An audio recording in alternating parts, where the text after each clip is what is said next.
పోటీ పరీక్షల అభ్యర్థులు ఎదుర్కొంటున్నటువంటి సమస్యల మీద ఇవాళ ప్రొఫెసర్ హరగోపాల్ గారితో పాటు నేను కూడా వెళ్ళి ఆ సమస్యలన్నింటినీ కమిషన్ చైర్మన్ శ్రీ మహేందర్ రెడ్డి గారి దృష్టికి తీసుకొని వెళ్ళినాం. మహేందర్ రెడ్డి గారు అన్ని విషయాలపైన మేము మాట్లాడినవి చాలా సీరియస్గా విన్నారు. చాలాసేపు ప్రొఫెసర్ హరగోపాల్ గారు విద్యార్థుల్లో ఉన్నటువంటి ఆవేదన ఆందోళన గురించి వివరించారు. పోస్టులు మళ్ళీ వస్తాయో రావో అనే భయం ఒకవైపు, తర్వాతనేమో ఇప్పుడు ఉన్న పరిస్థితుల్లో తమ పరీక్ష రాయటానికి ఎదుర్కొంటున్న ఇబ్బందుల గురించి వివరించి మరి సమస్యలకు పరిష్కారం అడిగారు.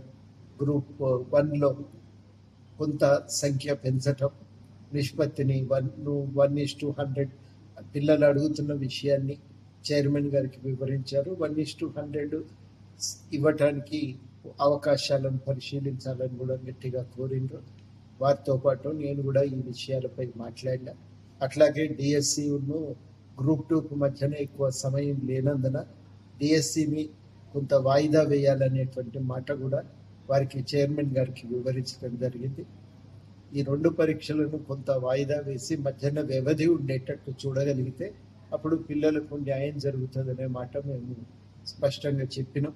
వీటన్నింటి మీద చైర్మన్ గారు కూలంకుషంగా చర్చించి ఆలోచించి నిర్ణయం తీసుకుంటామనే మాట మాకు చెప్పిండ్రు. ఆ మాట మీ అందరికీ కూడా, విద్యార్థులందరికీ కూడా మేము చెప్పదలిచింది ఏంటంటే, సమస్యల మీద మేము క్రియాశీలకంగా స్పందిస్తూ ఉన్నాం. సమస్యల స్వభావాన్ని బట్టి, దాని తీవ్రతను బట్టి ఎప్పటికప్పుడు దానిపై స్పందిస్తూనే ఉన్నాం. ఎక్కడ కూడా ఎవరము ఇదివరకు ఉన్నటువంటి నిరుద్యోగుల సమస్యల పట్ల ఇదివరకున్న నిబద్ధతలు తేడా లేదు.